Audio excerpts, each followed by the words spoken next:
चुली या मालिकेच्या उद्याच्या प्रोमोमध्ये आपण पाहणार आहोत सुमित्राला ओवी हॉस्पिटलमध्ये ॲडमिट आहे म्हणून माहिती झालेली असते। तेव्हा सुमित्रा ही ओवीला हॉस्पिटलमध्ये भेटण्यासाठी येते। तेव्हा जानकी आणि ऋषिकेश सुमित्राला बाहेरच भेटतात। सुमित्रा ही खूप घाबरलेली अवस्थेमध्ये आलेली असते। ती आल्यानंतर जानकीला विचारू लागते की आपली ओवी कशी आहे। त्यावर जानकी ही सुमित्राला म्हणते की ती आता शुद्धीवर आलेली आहे, चला आपण तिला भेटूया। तेवढ्यात ऋषिकेश त्या ठिकाणी येतो आणि सुमित्राला थांबण्यास सांगतो। थांबा सुमित्रा रणदिवे मॅडम, तुम्ही माझ्या मुलीला भेटू शकत नाही।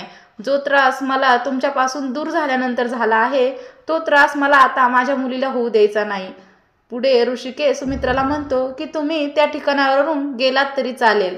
हे ऐकल्यानंतर सुमित्राला अतिशय वाईट वाटते आणि त्या ठिकाणावरून निघून जाते। तर जानकीला राग येतो, ती ऋषिकेशला त्याबद्दल बोलू लागते। ते ऐकल्यानंतर जानकी मनातले मनात म्हणत असते, या मायलेकरांच्या मधील दरी नक्कीच मी दूर करेल। तर असेच मालिकेचे नवीन अपडेट पाहण्यासाठी आपल्या चॅनलला सबस्क्राईब करा आणि व्हिडिओ आवडला असेल तर नक्की लाईक करा।